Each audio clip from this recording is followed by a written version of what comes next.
11th standard old advance Tamil book back question answer பார்த்துட்டு வரோம். இலக்கண பகுதி பாடம் 3 சொல். பதவியல், அதாவது பதம். பதம்னா என்ன அர்த்தம் அப்படின்னா சொல்லுன்னு அர்த்தம். எழுத்தே தனித்தும் தொடர்ந்தும் பொருள் தரின் பதமாம் அது பகாப்பதம் பகுபதம் என இருபால் ஆகி இயலும் என்ப. அதாவது ஒரு எழுத்து தனித்து நின்று பொருள் தந்தாலும் அல்லது மற்ற எழுத்துக்களோடு சேர்ந்து பொருள் தந்தாலும் அது நம்ம என்ன சொல்கிறோம், பதம் அப்படின்னு சொல்கிறோம். இந்த பதம் இரண்டு வகைப்படும். ஒன்று பகுபதம், இன்னொன்று பகாபதம். எழுத்துக்கள் தாமே ஒவ்வொன்றாக தனித்து நின்றும் பிற எழுத்துக்களோடு சேர்ந்தும் ஒரு பொருளை குறிக்கும் அது பதமாம். இது பகாபதம் பகுபதம் என இரண்டு வகைப்படும். ஆனா பசு, ஈனா கொடு, கைனா ஒழுக்கம், நீனா முன்னிலை ஒருமை, தீ நெருப்பு, வானா அலைத்தல், செல், மா மாமரம் அல்லது பெரிய, வண்டு இதுக்கு கிட்டத்தட்ட ஒரு 18 பொருளோ ஏதோ இருக்குது. தை மாதம் தைத்தல், பூ மலர், பை இளமை. இவை போன்ற எழுத்துக்கள் தனித்தனிய பொருளை உணர்த்துகின்றன. அதாவது நன்னூல் என்ன சொல்லியிருக்கோன்னா 42 ஓர் எழுத்து ஒரு மொழியில் சொல்லியிருக்கோம். இதில் 40 நெடில், 2 குறில். இது பார்த்தீங்கன்னா 7th ஸ்டாண்டர்ட் 2ஆம் பருவம் தமிழ் புக்கில் பேஜ் நம்பர் 40 இருக்குது. அம்மா, மலர், படி, ஈகை போன்ற சொற்களில் பல எழுத்துக்கள் சேர்ந்து ஒரு பொருளை அல்லது கருத்தை உணர்த்துகின்றன. இவ்வாறு எழுத்துக்கள் தனித்து நின்றோ பிற எழுத்துக்களோடு சேர்ந்தோ பொருள் தந்தால் அது பதம் அல்லது சொல் எனப்படும். பார்த்தீங்கன்னா ஓர் எழுத்து ஒரு மொழி. இது கசத நபம யவ நூத்து. இது எப்படி அப்படின்னா அகர வரிசைப்படி சொல்லியிருக்கேன். இது ஞாபகம் வச்சுக்கிறது கொஞ்சம் ஈஸியாக இருக்கும். இது படி வந்தீங்கன்னா இது நம்பர் படி சொல்லியிருக்காங்க.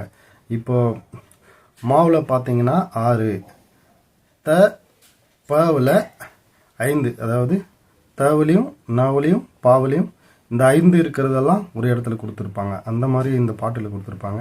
நீங்கள் இது ஞாபகம் வச்சிங்கன்னா கரெக்டாக இருக்கும். எப்படி அப்படின்னா இந்த 6 உயிர் எழுத்துக்கள். உயிர் எழுத்துக்கள் பார்த்தீங்கன்னா ஆ, இ, உ, ஏ, ஐ, ஓ. 1 2 3 4 5 6. இது 6 ஓர் எழுத்து உயிர் மொழிகள், அதாவது நெடில் எழுத்துல. அதே மாதிரி இது 6 வச்சுட்டு இது கசத்த நபம யவ நூத்து. நீங்கள் இது ஒரு மொபைல் நம்பர் மனப்பாடம் பண்ணுற மாதிரி பண்ணி வச்சுக்கோங்க. 64455 61411 64455 61411. இப்போ இங்கே பார்த்தீங்கன்னா உயிர் மவில் 6. இங்கே பாருங்கள், மன்ற இடத்துல 6 இருக்குது. மவில் 6, த ப நவில் 5, த ந பவில் 5 555. க வ சவில் 4, க வ சவில் 4. யவ்வில் 1, ய 1 ஆகும். நெடில் இது எல்லாமே ஆகும் நெடில். இது எல்லாமே நெடில் எழுத்துக்கள். நோ து ஆம் குறில். இது இரண்டும் குறில். இரண்டோடு ஓர் எழுத்து இயல் பதம் 6 ஏழ் சிறப்பின், அதாவது 6 × 7 = 42. இதை சொல்றது இது நன்னூல். உயிர் வர்க்கம் ம வர்க்கம் ஒவ்வொன்றிலும் 6, த ப ந வர்க்கங்கள் ஒவ்வொன்றிலும் 5, க வ ச வர்க்கங்கள் ஒவ்வொன்றிலும் 4, யகர வர்க்கத்தில் 1 ஆக நெட்டெழுத்துக்களால் ஆகிய சொற்கள் 40. நோ து எனும் குறில் எழுத்துக்களால் ஆகிய சொற்கள் 2 ஆக மொத்தம் ஓர் எழுத்துக்களால் ஆகிய சொற்கள் 42 ஆகும். இல்லை நான் இந்த பாட்டில் இருக்கிற சீனியாரிட்டியில் தான் ஞாபகம் வச்சுக்குவேன் அப்படின்னாலும் ஓகே தான். என்ன பண்ணணும் அப்படின்னா ஃபஸ்ட்டு உயிர் எழுதிக்கோங்க. உயிர், அதுக்கடுத்து ம த ப ந, ம த ப ந, க வ ச கவச, ய நோ து. இதில் பார்த்தீங்க அப்படின்னா இது உயிர் எழுத்துலேருந்து ய வரைக்கும் ம த ப ந க வ ச ய இது எல்லாமே நெடில் எழுத்துக்கள். நோ து இது 2 மட்டும்தான் குறில். உயிர் எழுத்துக்கள் எவ்வளோ? 6. மவும் 6 66 அதுக்கடுத்து த ப ந 555 ஒன்று குறைச்சிங்கன்னா 6 6க்கு முன்னாடி என்ன வரும் 5 5க்கு ஒன்று கழிச்சிங்கன்னா 4 444 அதுக்கப்புறம் 111 66 555 444 111 கூட்டி பாருங்க 2 12 3 5 12 5 27 3 12 27 12 39 3 39 3 42 நன்னூல் என்ன சொல்லுதுன்னா ஒரு எழுத்து ஒரு மொழிகள் 42 அதில் 40 வந்து நெடில் 2 குறில் ஒரு மொழியில் நம்ம சிங்கிள் வேர்டில் ஞாபகம் வச்சுக்க சொன்னேன். என்ன சொன்னேன்? உயிர் ம த ப ந ம தப்பன கவச ய நோ து. பாருங்க உயிர் எவ்வளோ சொன்னோம்? உயிர் வந்து அதாவது 66 555 444 111. ஓகேங்களா? இப்போ உயிரெழுத்து 6 உயிரெழுத்து 6 ஆ இ உ ஏ ஐ ஓ உயிர் வர்க்கத்தில் 6. இப்போ ஆ அப்படின்னா என்ன அர்த்தம்னா பசுன்னு அர்த்தம். பசு வந்து எப்படி கத்துவோம்? அம்மான்னு கத்துவோம். நீங்கள் ஆமான்னு வச்சுக்கோங்க. ஈனா கொடு, ஊனா இறைச்சி, இது ஊனா ஊன் அப்படின்னு வச்சுங்க இறைச்சி. ஏ அப்படின்னா அம்பு, ஏன்னா என்னது அம்பு எப்படி வச்சுக்கிறீங்க அப்படின்னா எய்தல் அப்படின்னு ஞாபகம் வச்சுங்க. அதாவது இது நெடில் எய்தல்னு ஞாபகம் வச்சுங்க. அம்பு எய்தல், ஏனா அம்பு, ஐனா தலைவன். இப்போது சினிமா பார்க்கும்போது இல்லை ஏதாச்சும் கூட்டத்துக்கு போகும்போது ஐ என் தலைவன் வந்துட்டான் அப்படின்னு சொல்கிறீங்கல்ல, அதுதான் தலைவன். ஓனா மதகு நீர் தாங்கும் பலகை. ஓகேங்களா? ஓனா மதகு நீர் தாங்கும் பலகை. ரெண்டாவது மாவர்க்கத்தில் 5. இங்கே மாவர்க்கத்தில் 5 இல்லை, மாவர்க்கத்தில் 6 தானே சொன்னோம். மகர வர்க்கத்தில் பார்த்தீங்கன்னாக்க 6 இங்கே தவற கொடுத்துருக்கு. 6 என்ன வரும்னா மா மீ மூ மே வரும். மே மை மோ. மானா மாமரம். மீனா மீன் அப்படின்னு ஞாபகம் வச்சுங்க. அதாவது விண்மீன். மீன்றதுக்கு விண்மீன் அர்த்தம். மூனா மூப்பு. மேனா அன்பு. அதாவது மேனா மேடம்னு ஞாபகம் வச்சுங்க. மேடம் வந்து அன்பாக இருக்காங்க அப்படின்னு ஞாபகம் வச்சுங்க. மை வந்து மையே தான், அஞ்சன மை. மோ அப்படின்னா மோத்தல்னு அர்த்தம். அப்புறம் தகர வர்க்கத்தில் 5 த ப ந இது மூன்றுத்துலேயும் வந்து 5 5 5. தா தானாக்க கொடு, தீனா நெருப்பு, தூணா தூய்மை, தேனா தெய்வம்னு வச்சுங்க, அதாவது கடவுள், தைனா தைத்தல். பகர வர்க்கத்தில் 5 பா பூ பே பை போ. பானா பாடல், பூனா மலர், பேய்னா மேகம், அதாவது பேய் மேகம் அப்படின்னு ஞாபகம் வச்சுங்க. இல்லைன்னா மேகம் இருக்கிறதுனால தான் மழை பெய்யுது அப்படின்னு ஞாபகம் வச்சுங்க. பைனா இளமை, அதாவது மூவோட ஆப்போசிட் பைன்னு வச்சுக்கோங்க. மூனா மூப்பு, பைனா இளமை, போனா செல். நா அப்படின்னா நாக்குன்னு ஞாபகம் வச்சுங்க. நாவு நாவு. நீனா முன்னிலை ஒருமை, நே வந்து நேசம். நீனா முன்னிலையில் இருக்கிறவங்கள பார்த்து தான் நீ அப்படின்னு சொல்லுவோம். நேனா நேசம், அன்புன்னு ஞாபகம் வச்சுக்கோங்க. நேனா நேசம் அன்பு. நைனா இழிவு, நோனா வறுமை. நெக்ஸ்ட் காவரிசை கவர்க்கத்தில் 4. இது கவ சிங்கிளா அப்படியே ஞாபகம் வச்சுங்க. கா சோலைன்னு படிங்க. இதை கா சோலைன்னு படிச்சிங்கன்னா கா வந்துச்சுன்னா சோலைன்னு அர்த்தம். கூ வந்து பூமி, கை வந்து ஒழுக்கம். அவன் வந்து ரொம்ப ஒழுக்கமானவன். யாருன்னா ஒருத்தர் வாங்கின காசை கரெக்டாக திருப்பி கொடுத்துட்டாங்கன்னா அவனை என்ன சொல்லுவோம்? அவன் கை வந்து ரொம்ப ஒழுக்கம்பா அப்படின்னு சொல்லுவோம். அதாவது கை ஒழுக்கம். கோனா அரசன். வகர வர்க்கத்தில் 4 வா அப்படின்னா வா அப்படின்னு யாராச்சும் அழைப்போம். அப்போ அழைத்தல். வி அப்படின்னா மலர், அதாவது மலரின் பருவங்கள் பார்த்தீங்கன்னாக்க 7. அரும்பு, மொட்டு, முகை, மலர், அலர், வி, செம்மல். 1 2 3 4 5 6 7. இந்த 6வது பருவம் தான் வி. வீனா மலர்னு அர்த்தம். வையினா மாட்டுக்கு புல் வை அப்படி ஞாபகம் வச்சுங்க. இது வந்து வைனா புல்லுன்னு அர்த்தம். வவ் அப்படின்னு எது நாய் குறைக்கும். அப்போது வவ்வுனா கவ்வு அப்படின்னு ஞாபகம் வச்சுங்க. கவர் அப்படின்னு ஞாபகம் வச்சுக்கோங்க. அதுக்கடுத்து சகர வர்க்கத்தில் 4, அதாவது சானா செத்துப்போ அப்படின்னு ஞாபகம் வச்சுங்க. அதாவது இறந்து போதல், இறந்து போ. சி அப்படின்னா இகழ்ச்சி. இப்போ ஏதோ ஒரு பாட்டில் கூட வருமாங்க சீச்சின்னு, அது இகழ்ச்சி. சே அப்படின்னா உயர்வு, சே அப்படின்னா உயர்வு. சோனா மதில், இது படிக்கும்போது சோமதில்னே படிச்சுக்கோங்க, சோமதில். யா அப்படின்னா எகர வர்க்கத்தில் 1. ய அப்படின்னாக்க இது அகலம்னு அர்த்தம். இருக்கிறதுலே எழுத்தில் பார்த்தீங்க அப்படின்னா யா கொஞ்சம் அகலமாக இருக்கிற மாதிரியே இருக்குது. அதாவது 2 பா சேர்ந்தது தான் யா மாதிரி தெரியும். அதாவது கொஞ்சம் அகலமாக இருக்கிற மாதிரி தெரியுது. அதனால் இது அகலம் அப்படின்னு ஞாபகம் வச்சுங்க. நோ து, அதாவது தனிக்குறில் பதம் 2. இது நோ வந்து ஈஸி தான். நோய் அப்படின்னு ஞாபகம் வச்சுங்க. நோய்க்கு வந்து நாம் நோ சொல்லணும். நோய்க்கு நோ சொல்லணும். நோனா நோய். து அப்படின்னா உன். தூனா என்ன? உன்னுன்னு அர்த்தம்.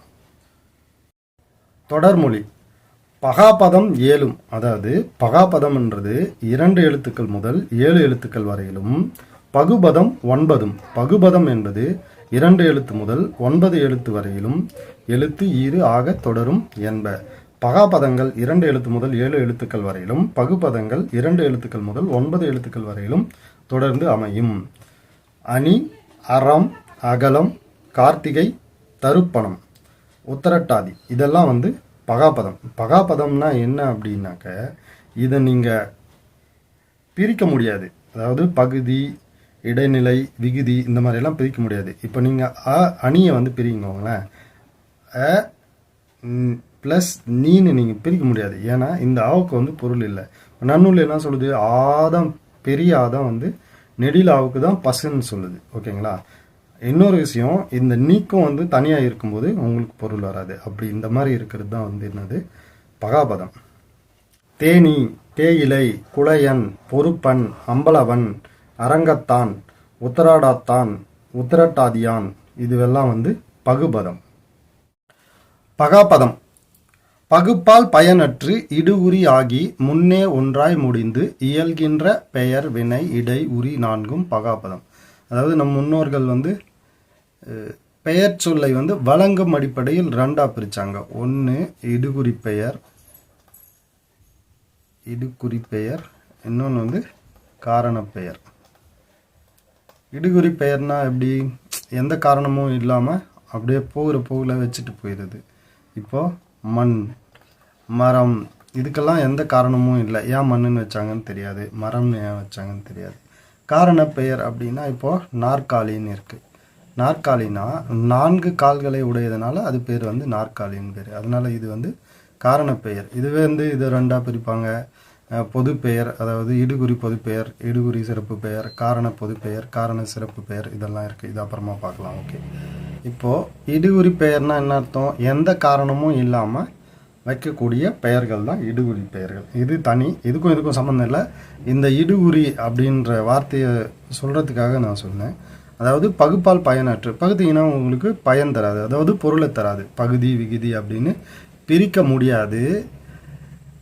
அதுக்கு என்ன காரணம் அப்படின்னும் சொல்ல முடியாது. அந்த மாதிரி மிக பழங்காலத்திலிருந்தே வழங்கி வர்ற பெயர், வினை, இடை, உரி சொற்கள் 4ம் என்ன அர்த்தம்? பகாபதங்கள். அதாவது நிலம், நீர், காற்று இது வந்து பெயர் பகாபதம். நட, வா, உன், தின் வினை பகாபதம். மண், கொள், போல், மற்று இடை பகாபதம். உரு, களி, நனி, தவ இதெல்லாம் வந்து உரி பகாபதம். பகுபதம்னா என்ன? பொருள், இடம், காலம், சினை, குணம், தொழிலின் வரு பெயர் பொழுதுகொள் வினை பகுபதமே. பகுபதம் பொருள் இடம் காலம் சினை குணம் தொழிலின் வருபெயர். அதாவது பொருள் இடம் காலம் சினை குணம் தொழில் காரணமாக வரும் பெயர் சொல். நம்ம பெயர் சொல் வகைகளை பார்க்கணும். பெயர் சொல் வகைகள் பார்த்தீங்கன்னா பொருட்பெயர், இடப்பெயர், காலப்பெயர், சினை பெயர், குணப்பெயர், தொழில் பெயர்னு பெயர் சொல் எத்தனை வகைப்படும்னு கேட்டிங்கனாக்க 6 வகைப்படும். ஓகேங்களா. இதன் காரணமாக வரும் பெயர் சொல்களும் பொழுதுகொள் வினை பகுபதமே. அதாவது காலத்தை காட்டும் வினை சொல்லும், காலத்தை காட்டாத வினை சொல்லும். அதாவது இது என்ன சொல்லுவோம்னா குறிப்பு வினைச்சொல், தெரிநிலை வினைச்சொல். இது இரண்டும் என்ன அப்படின்னாக்க பகுபதமே அப்படின்னு சொல்றாங்க. பொருள் இடம் காலம் சினை குணம் தொழில் ஆகியவை காரணமாக வரும் பெயர் சொற்களும் தெரிநிலையாகவும் குறிப்பாகவும் காலத்தை காட்டும் வினை சொற்களும் பகுபதங்களாகும். இங்க பாருங்க, பொன்னன், பொன்னன் பெயர் பகுபதம். தமிழகத்தார் இடப்பகுபதம். கார்த்திகையான் காலப்பகுபதம். கண்ணன் சினை பகுபதம். வெள்ளையர் குணப்பகுபதம். நடிகர் தொழில் பகுபதம். பொன், பொன்ன்றது என்ன? தங்கம். இது பெயர். தமிழகம் அப்படின்றது இடம். கார்த்திகை காலம். கண்ணன், கண் அப்படின்றது சினை, அதாவது ஒரு உறுப்பு. வெள்ளை இது என்ன? பண்பு, பண்பு, பண்பு அல்லது குணப்பகுபதம். நடிகர் நடிப்பு என்பது ஒரு தொழில், அதனால தொழில் பகுபதம். பெயரியல் அதாவது ஒரு மொழி, ஒரு மொழினாக்க தனிமொழி, தனிமொழி, தொடர்மொழி, பொதுமொழி என்றா இருதிணை. இருதிணைனாக்க உயர்திணை, அக்ரிணை, அக்ரிணை. ஐம்பால் ஆண்பால், பெண்பால், பலர்பால், ஒன்றன்பால், பலவின்பால். ஐம்பால் பொருளையும் தன்னையும் மூவகை எடுத்தும், மூவகை எடுத்தும்னா தன்மை முன்னிலை படற்கை வழக்கொடு செய்யுளின் வெளிப்படை குறிப்பின், அதாவது வெளிப்படையாகவோ அல்லது குறிப்பாகவோ காலத்தை விரிப்பது சொல்லே. தனிமொழி, தொடர்மொழி, பொதுமொழி என 3 பிரிவினதாய் உயர்திணை அக்ரிணை என்னும் ஐம்பால் பொருளையும் தன்னையும் தன்மை முன்னிலை படற்கை என்னும் மூவிடத்திலும் வழக்கிலும் செய்யுளிலும் வெளிப்படையாகவும் குறிப்பாகவும் விளக்குவது சொல்லாகும். மூவகை மொழி, ஒரு மொழி அதாவது தனிமொழி ஒரு பொருள் அணவாம். அது பகுபதமாக இருக்கட்டும் இல்லை பகாபதமாக இருக்கட்டும், அது என்ன பண்ணும்? ஒரே ஒரு பொருளை தான் தரும். தொடர்மொழி பல பொருளான, அதாவது தொடர்மொழி இந்த தனிமொழி இருக்குது இல்லைங்களா, தனிமொழி ப்ளஸ் தனிமொழி. ஓகேங்களா. ஒரு 2 தனிமொழியோ இல்லை 2 பகுபதமோ இல்லை 2 பகாபதமோ தொடர்ந்து தொடர்மொழி பல பொருளான, பல பொருட்களை, அதாவது 2 முதல் 2 பொருட்கள் அதற்கு மேற்பட்ட பொருளை தந்தது அப்படின்னா அது தொடர்மொழி. தொடர்ந்து 2 அல்லது அதற்கு மேற்பட்ட பொருளை தந்தா அது தொடர்மொழி. பொது இருமையும் ஏற்பன. பொதுமொழி என்ன அப்படின்னா அது ஒரு சொல் தனியாக இருக்கும்போது ஒரு பொருளையும் அதவே நீங்கள் பிரிக்கும்போது 2 பொருளையும் தந்தது அப்படின்னா அது பொதுமொழி. பொதுனா என்ன? தனிமொழிக்கும் தொடர்மொழிக்கும் பொதுவாக இருக்கிறது தான் பொதுமொழி. அதாவது பகாபதமாயினும் பகுபதமாயினும் ஒரு சொல் ஒரு பொருளை மட்டுமே குறிச்சிச்சுன்னா அது தனிமொழி. அவ்விருவகை பதங்களும், அதாவது பகுபதமோ பகாபதமோ 2 முதலாக தொடர்ந்து 2 முதலிய பல பொருட்களை தந்தால் அது தொடர்மொழி.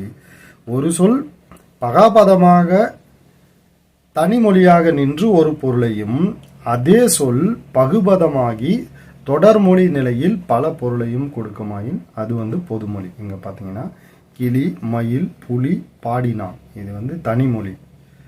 பாரிவள்ளல், குடும்ப வாழ்க்கை, செந்தமிழ் இவை தொடர்மொழி.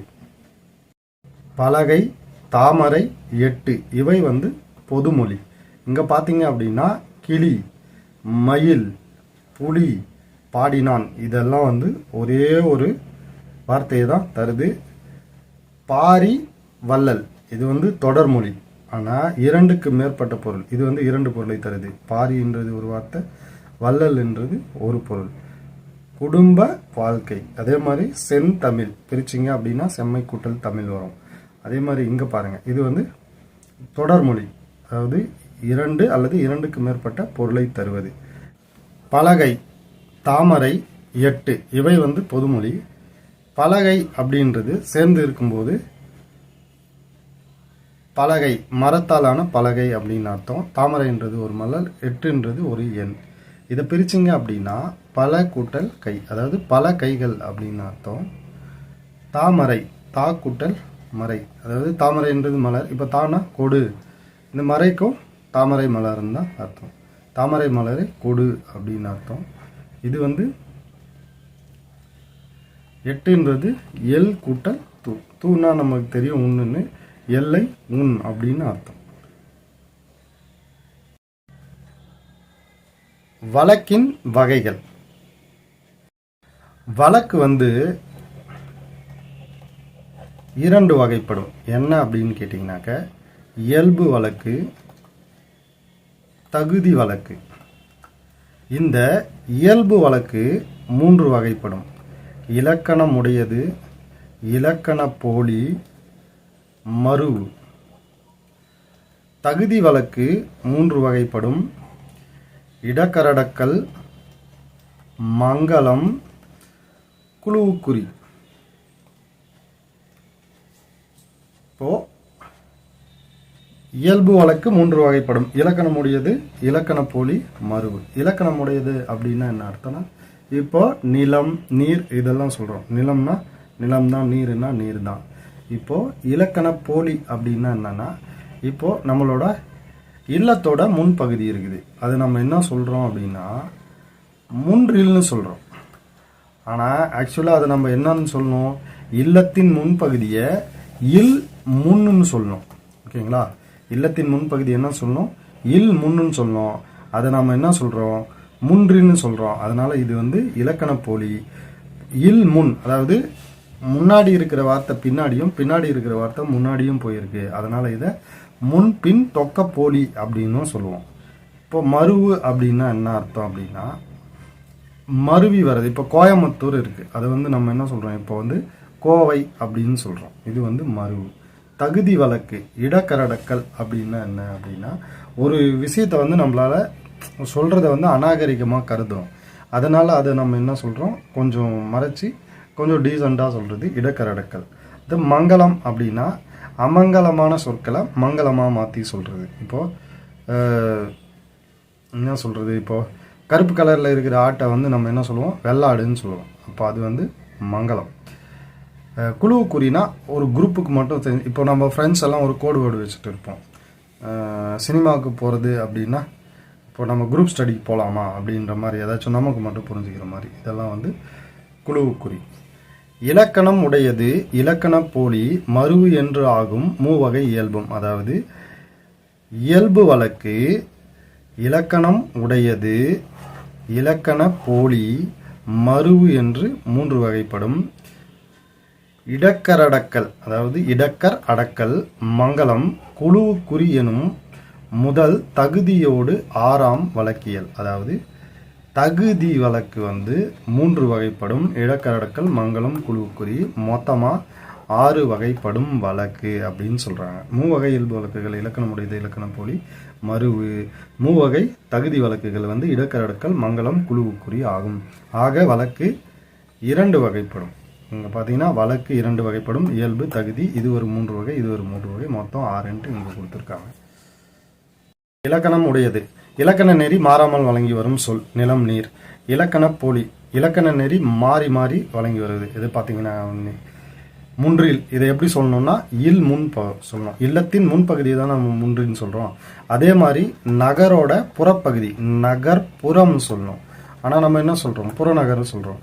அதே மாதிரி கோ இல், அதாவது இது வந்து கோ வில் சொல்லணும். கோ வில், இதுதான் வந்து கோயில் ஆச்சு. அப்போது இது வந்து இல் முன்ன முன்றில் சொல்கிறதுனால இது முன்பின் தொக்க போலி அப்படின்னு சொல்லலாம். இல் முன் நகர்ப்புறம் கோவில் என வழங்குவதே இலக்கண நெறி. அதாவது இல் முன் நகர்ப்புறம் கோவில் என வழங்குவதே இலக்கண நெறி ஆகும். தொன்று தொட்டு சான்றோரால் மூன்றில் புறநகர் கோவில் என வழங்கப்படுவதால் இலக்கண பொருள் எனப்படுகிறது. மருவு இலக்கணத்தில் சிதைந்து வழங்கும் சொல். கோயம்புத்தூரை கோவைன்னு சொல்கிறோம், தஞ்சாவூரை தஞ்சைன்னு சொல்கிறோம். அதுக்கடுத்து அந்த, இந்த, யார், என், என்ன, புதுவை, மாலாடு, சோனாடு இவைகள் கூட மருவு சொற்கள் தான். அதாவது ஆ, இ என்னும் சுட்டுகளே அந்த, இந்த என வழங்கப்படுகின்றன. யாவர், யாவர் எனும் வினா பெயரே யார் என வழங்கப்படுகிறது. எவன் என்னும் குறிப்பு வினை என், என்ன என வழங்கப்படுகிறது. புதுச்சேரி, புதுவை என வழங்கப்படுகிறது. இவ்வாறு இலக்கண நெறியில் வழங்க வேண்டிய சொற்கள் சிதைந்து வழங்கி வருதல் மருவுன்னு சொல்றோம். தகுதி வழக்கு. தகுதி வழக்கு 3 சொன்னோம். இடக்கரடக்கல், மங்களம், குழுவுக்குறி. இடக்கரடக்கல்னா பலர் முன்னிலையில வெளிப்படையாக சொல்ல முடியாது. அது இடக்கரடக்கல். மங்களம் அப்படின்னா அமங்கலமான சொற்களை மங்களமாக மாற்றி கூறுதல், மங்களம் அல்லாத சொற்களை நீக்கி கூறுதல். குழுவுக்குறினா ஒரு கூட்டத்தாருக்கு மட்டும், ஒரு குரூப்புக்கு மட்டும் புரியுற மாதிரி. இடக்கரடக்கல், மங்களம், குழுவுக்குறி ஆகிய இம்மூன்றும் இப்பொருளை இச்சொல்லால் சொல்வது தகுதி அன்று என்றும் வேறொரு சொல்லால் சொல்வது.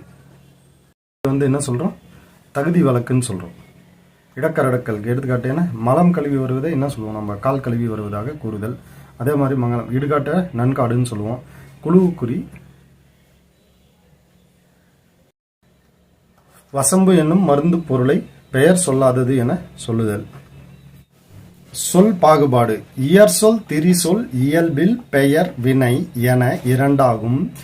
இடை உரி அடுத்து 4மாம். திசை வடசொல் அணுகாவலி.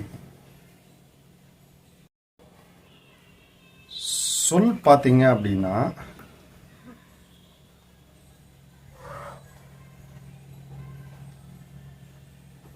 இலக்கண அடிப்படையில் 4 வகைப்படும். இலக்கிய வகை அடிப்படையில் 4 வகைப்படும். இப்போ இலக்கண வகையில் பார்த்தீங்கன்னா பெயர், வினை, இடை, உரி. இலக்கிய அடிப்படையில் பார்த்தீங்க அப்படின்னா இயற்சொல், திரிசொல், திசைச்சொல், வடச்சொல். இயற்சொல், திரிசொல் இயல்பில் பெயர் வினை இடை உரி அடுத்து அப்படின்னாக்க இப்ப பாருங்க. 1 பெயர் இயற்சொல், பெயர் திரிசொல். 1 பெயர் இயற்சொல், 2 பெயர் திரிசொல். 3 பாருங்க. வினை இயற்சொல், வினை திரிசொல். வினை இயற்சொல், வினை திரிசொல். நெக்ஸ்ட் அடுத்து இடை உரி. அதாவது இடை இயற்சொல், இடை திரிசொல். உரி இயற்சொல், உரி திரிசொல். இடை 5 இடை இயற்சொல், இடை திரிசொல். உரி இயற்சொல், உரி இயற்சொல், உரி திரிசொல், உரி திரிசொல். அப்புறம் இது 2 திசைச்சொல், வடசொல். திசைச்சொல், வடசொல் என 10. சொற்களை இலக்கண அடிப்படையிலும் இலக்கிய அடிப்படையிலும் 2 பிரிவுகளாக பிரிப்பர். சொற்களின் இலக்கண வகை பெயர் சொல், வினைச்சொல், இடைச்சொல், உரிச்சொல் என 4. இலக்கிய வகை சொல்கள் இயற்சொல், திரிசொல், திசைச்சொல், வடசொல் என்பனவாகும்.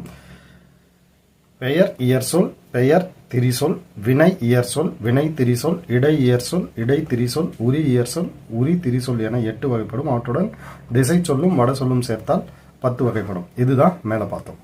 இயற்சொல். செந்தமிழ் ஆகி தெரியாது யார்க்கும் தம் பொருள் விளக்கும் தன்மைய இயற் சொல்.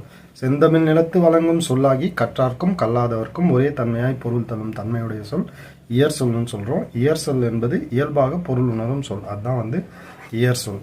இயற் சொல் எத்தனை? 4 வகைப்படும். அதாவது பெயர், வினை, இடை, உரி. அதாவது பெயர் இயற் சொல், வினை இயற் சொல், இடை இயற் சொல், உரி இயற் சொல். மண் பொன் இது பெயர் இயற் சொல். நடந்தான் வந்தான் வினை இயற் சொல். அவனை அவனால் ஐயாள் என்பன இடை இயற் சொல். அழகு அன்பு இது உரி இயற் சொல். தமிழ் முனிவனாகிய அகத்தியரும் பாண்டிய மன்னர்களும் சங்கப் புலவர்களும் இருந்து தமிழ் வளர்த்த இடம் என்பதால் பாண்டிய நாடு செந்தமிழ் நிலம் எனப்படும். அப்போ செந்தமிழ் நிலம் அப்படின்னு சொன்னா என்ன அப்படின்னா பாண்டிய நாடுன்னு அர்த்தம். அடுத்து திரிசொல். ஒரு பொருள் குறித்த பல சொல்லாகியும். ஒரே ஒரு பொருள், ஆனா அதுக்கு பல சொல் இருக்கும். அதே மாதிரி பல பொருள் குறித்த ஒரு சொல், ஒரே ஒரு சொல்லு, அதுக்கு பல மீனிங் இருக்கும், பல பொருள் இருக்கும் ஆகியும் அரிது உணர் பொருளென திரிசொல் ஆகும். ஒரு பொருளை குறிக்கும் பல சொற்களாகியும் பல பொருளை குறிக்கும் ஒரு சொல்லாகியும் கற்றோர் மற்றும் அறியக்கூடியது. அரிய சொல் திரிசொல்னு சொல்லுவோம். திரிசொல் என்பது கற்றார்க்கு மட்டுமே பொருள் விளங்கக்கூடியது என்பது இயற் சொல்லின் வேறுபட்டது என்பதும் கவனிக்கத்தக்கது. திரிசொல் பார்த்தீங்கன்னா 4 வகையா பிரிக்கலாம்.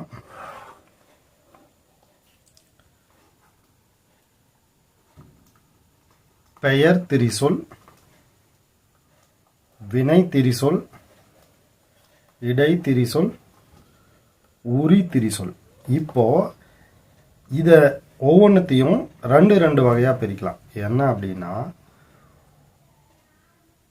ஒரு பொருள் குறித்த பல பெயர் திரிசொல், அதுக்கடுத்து பல பொருள் குறித்த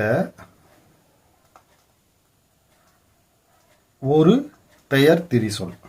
அதே மாதிரி சேம் இங்கேயும் ஒரு பொருள் குறித்த பல வினை சொல், பல பொருள் குறித்த ஒரு வினை திரிசொல். இங்கேயும் ஒரு பொருள் குறித்த பல திரிசொல், பல பொருள் குறித்த ஒரு திரிசொல். உரி சொல்லும், உரி திரி சொல்லும். அதே மாதிரி ஒரு பொருள் குறித்த பல திரிசொல், பல பொருள் குறித்த ஒரு திரிசொல்.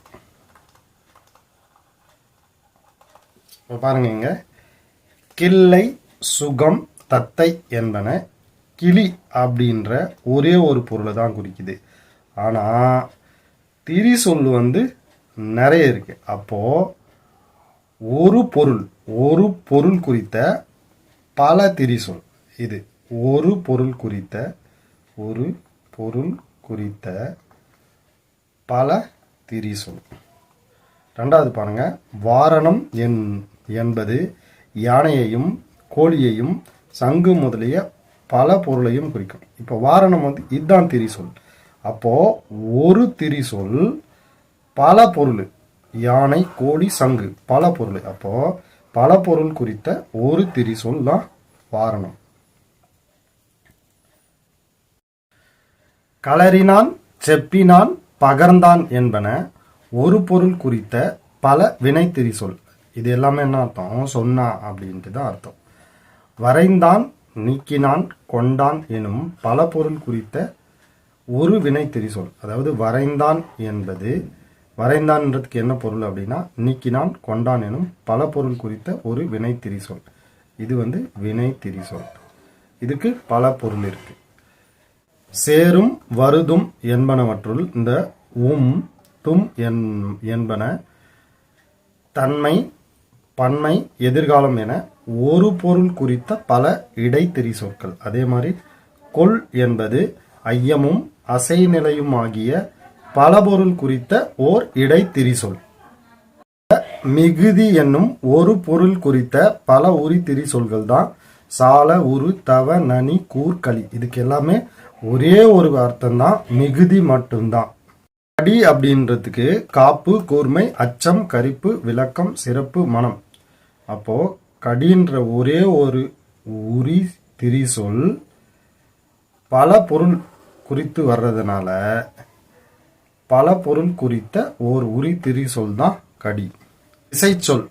திசைச்சொல்னா என்ன அப்படின்னா, செந்தமிழ் நிலம் சேர் 12 நிலத்தினும், அதாவது 12 நிலப்பகுதியில் உள்ள 9/2 அதாவது 9 × 2 18 தமிழ் ஒளி நிலத்தினும் தம் குறிப்பினவே திசைச்சொல். இந்த 12 நிலத்தில் உள்ள 18 மொழிகளை தவிர வெளியிலிருந்து வந்து வழங்கப்பட்ட மொழிகள் தான் நம்ம திசை சொல் அப்படின்னு சொல்றோம். திசை சொல். தென்தமிழ் நிலத்தைச் சேர்ந்த 12 கொடுந்தமிழ் நிலங்களிலும் 18 மொழிகளுள்ளே தமிழ் நிலம் நீங்களாக ஏனைய நிலங்களில் உள்ளோர் தம் கருத்துக்களை குறிக்க செந்தமிழ் நிலத்திற்கு வந்து வழங்குவன திசை சொல். கொடுந்தமிழ் நாடுகள் 12 பெயர்கள், அதாவது தென்பாண்டி நாடு, குட்டநாடு, குடநாடு, கற்கா நாடு, வேல் நாடு, பூமி நாடு, பன்றி நாடு, அருவா நாடு, அருவா வடதலை, சீத நாடு, மலையமான் நாடு, புனல் நாடு. புனல் நாடுன்றது எதை சொல்றோம் அப்படின்னா சோழ நாடு சொல்றோம். வடசொல் அப்படின்னா என்னன்னா, வடமொழியிலிருந்து வந்தது. வடமொழியிலிருந்து இப்ப தமிழ் மொழியில வழங்கிட்டு வர்ற சொற்கள். வடமொழி அப்படின்றது சமஸ்கிருதம். பார்த்தீங்க அப்படின்னா பொது எழுத்தாளம். பொது எழுத்தாளம்னா என்ன அப்படின்னா, சமஸ்கிருதத்துக்கும் தமிழிற்கும் பொது எழுத்தாளம், சிறப்பு எழுத்தாளம் இல்லை அப்படின்னா சமஸ்கிருதத்துக்கே உரிய எழுத்தானும் ஈரெழுத்தானும் அல்லது அது மாறி வந்தாலும் இயவன வட சொல். இப்போ இந்த சமஸ்கிருதத்தில் இருக்கிற சேவை எது சிறப்பு எழுத்து, அதாவது வடமொழிக்கே உள்ள சிறப்பு எழுத்து. பொது எழுத்து அப்படின்னா தமிழுக்கும் சமஸ்கிருதத்துக்கும் ரெண்டுத்துக்கும் பொதுவாக இருக்கிற எழுத்து.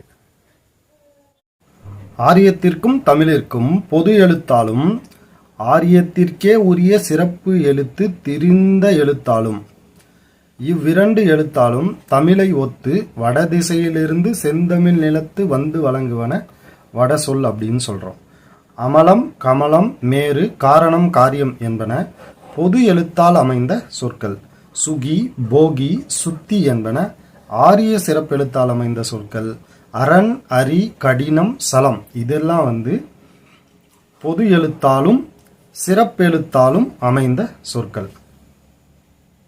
Book back question answer. கீழே குறிப்பிடப்பட்டுள்ள எண்களுள் எது ஓரெழுத்து ஒரு மொழியின் எண்ணிக்கையினை குறிக்கிறது அப்படின்னா 42. 40 நெடில், 2 குறில். என்ன சொன்னோம்? உயிர், மா,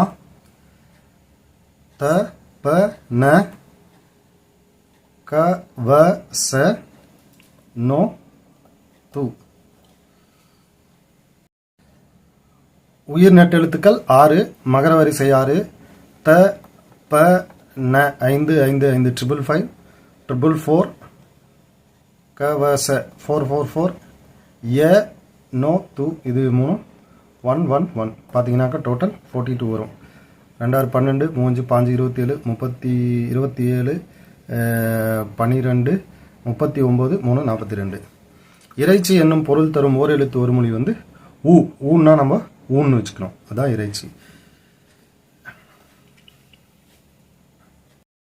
கீழுள்ளவற்றுள் எது ஓர் எழுத்து ஒரு மொழினாக்கா மூணா மூப்பு. பத வகையில் கீழுள்ளவற்றுள் மாறி இருப்பது எது அப்படின்னு கேட்டிங்கனாக்கா தேனி. இது மன்னன், மரம், அழகு இதெல்லாம் பகாபதம். பதம் 2 வகையாக பிரிப்போம், பகுபதம், பகாபதம். தேனி பார்த்தீங்கன்னா தேன் கூட்டல் ஈன்னு பிரிக்கலாம். தேனி இது மட்டும் பகுபதம், மற்றதெல்லாம் பகாபதம். எழுத்தெண்ணிக்கை அளவில் பகுபதத்திற்கு பொருத்தமானது எது அப்படின்னு கேட்டிங்கனாக்கா 2 முதல் 9 வரை. 2 முதல் 7 பகாபதம். கீழுள்ளவற்றுள் எது இடப்பகுபதம், அதாவது ஊரன். விலியன் சினை பகுபதம். நடிகர் தொழில் பகுபதம். மாறுபட்ட தன்மையுடைய பகாபதம் எது அப்படின்னு கேட்டிங்கன்னா சொல். இது பார்த்தீங்கன்னா வினை பகாபதம். நிலம், நீர், காற்று இது பெயர் பகாபதம். நட, வா, உன், தின் வினை பகாபதம். மண் கொள் போல் மற்று இடை பகாபதம் உரு களி நனி தவ உரி பகாபதம். மூவகை இடத்தும் வழக்கொடு வெளிப்படை குறிப்பின் விரிப்பின் சொல்லு. இதில் மூவகை இடம் அப்படின்னு கேட்டீங்கன்னாக்கா தன்மை முன்னிலை படற்கை. கீழுள்ளவற்றுள் எது பொதுமொழி அப்படின்னு கேட்டா தாமரை. தாமரைனா எப்படி பிரிக்கலாம்? தா கூட்டல் மறை. அதாவது தான்னா கொடு, மறைனா தாமரை. தாமரை மலரை கொடுன்னு பிரிக்கலாம். தாமரைனா தாமரை மலர். வள்ளல், வாழ்க்கை, செந்தமிழ் இதெல்லாம் வந்து தொடர்மொழி. கீழுள்ளவற்றுள் எது மங்கள சொல் அப்படின்னாக்க துஞ்சினார். தவறாக இணைக்கப்பட்டிருப்பது எது? இது வந்து மருவு தான் வந்து நம்ம எது சொல்லுவோம் அப்படின்னாக்க புதுவைன்னு சொல்லுவோம். மருவு வந்து திருச்சி கரெக்டு. மங்களம் சிவபதம் அடைந்தார். குழுவுக்குறி சொல்விளம்பி. குழுவுக்குறியோட வேறு பேர் தான் வந்து சொல்விளம்பி. இலக்கண போலியை வந்து நம்ம முன்பின் தொக்க போலின்னு சொல்லுவோம். அதுக்கு வந்து பார்த்தீங்கன்னாக்க முன்றில் புறநகர் கோயில் சொல்லுவோம். முன்றில் நம்ம என்ன சொல்லணும்? இலக்கணப்படி சொல்லணும்னா இல் முன்னு சொல்லணும். இல் முன், இல்லத்தோட முன்பகுதியை தான் நம்ம என்னன்னு சொல்லுவோம்? முன்றில்னு சொல்லணும். இல் முன் சொல்றதுக்கு பதிலாக முன்றில்னு சொல்லணும். அப்போ இது வந்து முன்னே இருக்குது பின்னாடி போய்க்குது, பின்னாடி இருக்குது முன்னாடி போய்க்குது. அதனால இது என்ன சொல்லலாம்? முன்பின் தொக்க போலின்னு சொல்லலாம். மருவு பார்த்தீங்கன்னா திருச்சிராப்பள்ளி தான் உண்மையான பெயர். அதோட மருவு தான் வந்து திருச்சி. மாறுபட்ட தன்மையுடைய வழக்கு சொல் எதுன்னு கேட்டிங்கன்னா வீடு. இது ஃபுல்லாகவே வந்து இலக்கண போலி.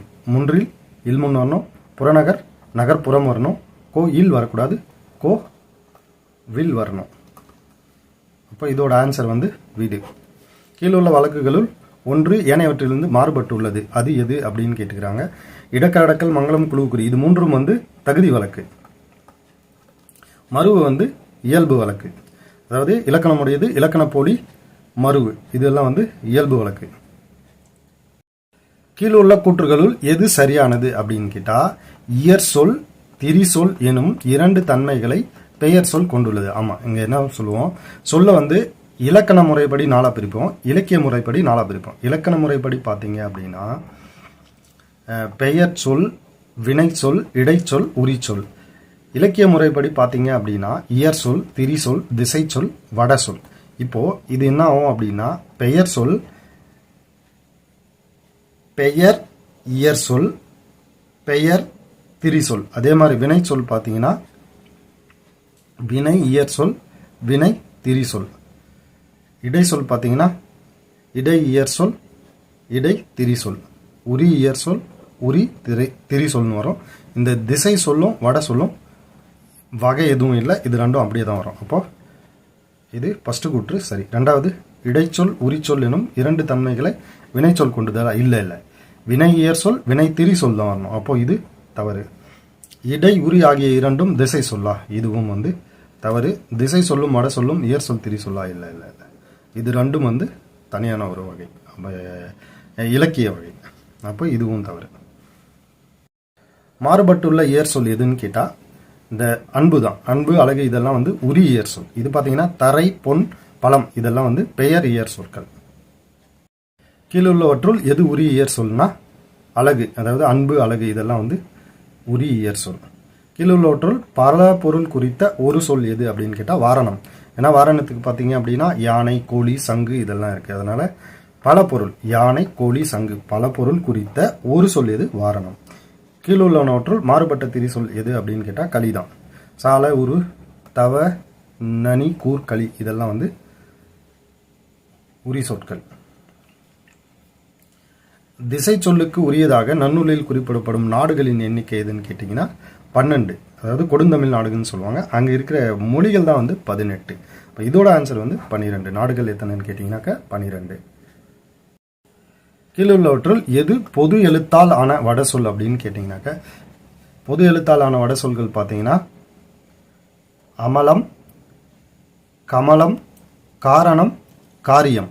இப்போது இந்த இடத்துல வந்து 2 இருக்குது. காரணமும் இதோ பாருங்க, காரணம் இருக்கு, கமலம் இருக்கு. இது ரெண்டுமே வந்து பொது எழுத்தால் ஆன வட சொல் தான். பார்த்தீங்கன்னா தெரியும். அமலம், கமலம், மேரு, காரணம், காரியம் என்பன பொது எழுத்தால் அமைந்த சொற்கள். அங்கே என்ன இருக்கு? கமலம் இருக்கு, காரணம் இருக்கு, 2 ஆப்ஷனும் இருக்கு. அப்போ அது ரெண்டுமே கரெக்ட். கீழுள்ளவற்றுள் எக்கூற்று சரியானது அப்படின்னா, காரியம் என்பது ஆரியத்திற்கும் தமிழுக்கும் உரிய பொது எழுத்துக்களால் ஆன சொல். இப்பதான் பார்த்தோம். அமலம், கமலம், மேரு, காரணம், காரியம் இதெல்லாம் வந்து பொது எழுத்துக்களால் ஆனது. ஆரியத்திற்கும் தமிழுக்கும் பொது எழுத்துக்கள் உண்டு. ஓகேங்களா? உண்டு. இல்லைன்னு இருக்கு, இது தவறு. இந்த அரண் 2 சுழி இன்னு வரணும். ரன்னகரமா அது. அரி, கடினம், இதுக்கு வந்து பொது சிறப்பு எழுத்துக்களால் ஆனது. பொது எழுத்து மற்றும் சிறப்பு எழுத்துக்களால் ஆனது. போகி, இந்த சுகி, போகி, சுத்தி இதெல்லாம் தமிழுக்கே உரிய இல்லை, ஆரியத்துக்கே உரிய சிறப்பு எழுத்துக்களால் ஆன சொல். அப்போ வந்து இது சரியான விடை வந்து ஆப்ஷன் இ. காரியம் என்பது ஆரியத்திற்கும் தமிழுக்கும் உரிய பொது எழுத்துக்களால் ஆன சொல். தேங்க்யூ.